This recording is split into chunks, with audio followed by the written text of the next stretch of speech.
Bato. Saan mag-i-stay po si Go, go, Senator go. Bato kung protective custody? Okay. This is not the first day I was expecting. And I want na yung mga temperature medyo bumaba. So I'm willing to sit down with whoever, the NBI, the DOJ, para i-resolve to. But I want it very clear na unacceptable na may habulan sa Senado. Yan ay mangyari man sa bisita natin, sa senador, sa media. So that's my primary concern right now, is just to make it very clear we're here to work with everyone. Work with the NBI, work with the Office of the President, work with the House, work with everyone, no? And we will follow the Constitution and the laws. Pero nakita niyo yung video, hindi naman pwede just because they think they have a valid warrant, which is not issued by a Philippine court, ay pwede na silang makipaghabulan sa premises natin. Now, the senators are bringing up to me then that there are heavily armed NBI agents in front of the Senate na may mahahabang barel. It's not, I'm sure hindi ganun ang intention nila. Pero hindi magandang, the world is in crisis. Let's show naman na despite political differences, despite the fact na they would rather have a different majority here, we can coordinate well. But at least, lalo sa inyo, no? Nakita nyo na ngayon kung bakit hindi pumapasok si Senator Bato. So paano Nakita nyo madidifuse? na. So paano Kasi madidifuse? na kapag maaresto si Senator Bato, ililipad siya agad sa dahig. So, kayo po ba, isa-surrender niyo po siya? Okay. Whatever the dangers, etc., may korte tayo, may batas. Diba? So, na-discuss na yon sa Senate Resolution 44, which states that ang paniniwala ng Senado, that was approved by the Senate, diba?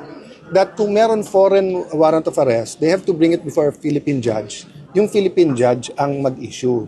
So, we haven't discussed with Senator Bato yung security arrangement, but in the past, pag nag-seek ng tulong yung senador, hinihintay namin. Tapos pag korte na nagsabi, usually nagvo-voluntary surrender, kinakausap na. Diba? So, for me, it doesn't matter if it's a member of the media, if it's our guest, it's an OJT.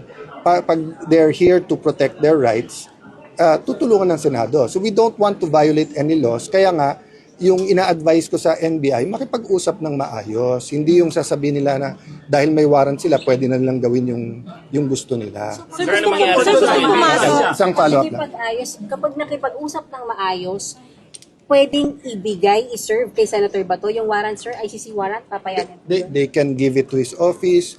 If gusto niya, pwede niyang tanggapin. Pero yun nga, yung legal basis. Ang sinasabi ko makipag-usap para maayos, hindi yung what if lumabas yung mga taga-sergeant at arms dito na may baril din lahat.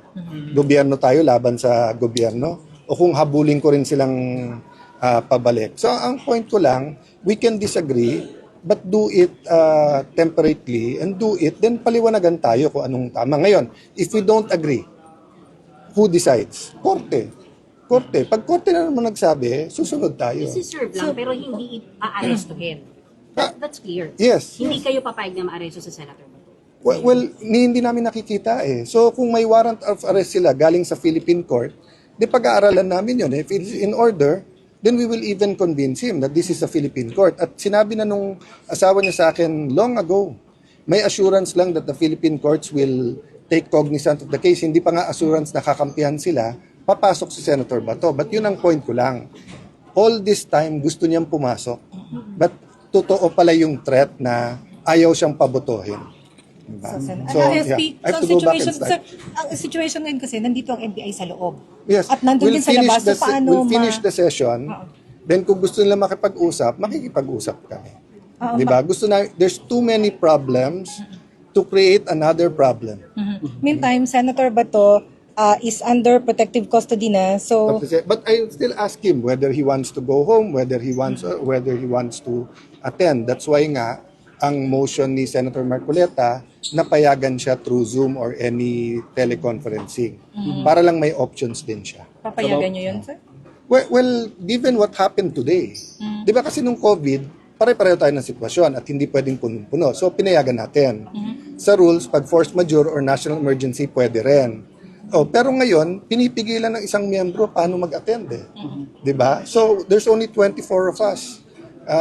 hindi pa pwedeng pigilan ng isang miyembro. So, if maayos ang pakikipag-usap sa lahat, then everyone can be But as present. far Kung as you're hindi, concerned, they can serve the warrant but they cannot arrest Sen Bato. serving the warrant kasi ibig sabihin bibigay mo lang eh. Yes. We've never naman, di ba, whether iwan mo sa pinto, ibigay mo, email mo, pwede naman yon. But not arrest. O kahit yung ako tumanggap, pwede rin eh. Di ba, as administrative head of the Senate. Pero hindi naman sila pwedeng walang coordination or kung meron man, dahil sinabi nga nung dating sa head na nag-coordinate kay Senator Soto, hindi naman ibig sabihin may carte blanche sila na kahit ano na lang pwedeng gawin. Di ba pag sinabi ko sa inyong pwede ba akong magpa-interview sa newsroom, pagpasok doon, hindi naman ako pwedeng nakipaghaguran kahit kanino doon or nangaagaw ng cellphone sa inyo. So, Iba yung coordination, di ba, na nandito kami para gawin to. And there were some lapses. Kasi, how many armed men do you need here? Senator Bato was alone, ha? Staff po yung kasama niya. He was alone, ha? Walang security, walang mga baril yung mga yun. But your So, sir, ano leadership yung- will not allow arrest. That is the precedent and that's what's good for the country, that's what's good for the, we will allow an arrest under the condition that it is a Philippine court and then kakausapin si Senator Bato na yung paggalang sa Senado is two ways. Paggalang ng mga institusyon sa labas ng Senado at yung kapwa senador. So if there's a warrant for arrest for me at kinausap na ako ng SP na, boss, eto na, wala ka ng ibang legal remedy, mag-surrender ka na para hindi mapahamak Senate. That's what happened in the past. Pero yung may legal remedy pa ako, pwede, alam mo, pwede pa akong tumakbo ng CA or whatever, tapos atakin mo ako, dadalhin mo akong Hague, yung sinabi ko kanina, paano yun? Kahit anong sinong media, kahit sinong general, kahit sinong sekretary ngayon, pwede mo lang dalhin sa Hague. That's what So, you will SP push. hanggang That's what you ano? will push. That is the essence of Senate Resolution 44 and of all the precedent natin. So until I'll the just- situation I'll- is clear, lockdown pa ang Senate. Lockdown. No. Kaya lang tayo nag-lockdown para hindi makalabas yung gumawa ng krimen at yung na-hold in contempt. Once na-identify ng mga yon, everyone can go Natukoy in na and out. po. Natukoy na po. I will check right now. Pero paano yung, sir, si Atty. Matibang? Yes. Settled in contempt? And they will be detained in the Senate. Sir, si NBI chief kasi nasa gate daw. So hindi din Nasa? nasa gate daw NBI chief. So hindi siya papapasukin, sir. Dahil No, lockdown. I will instruct them that he can be. Napapapasukin. Hindi ko, let me check on that. That's a good question.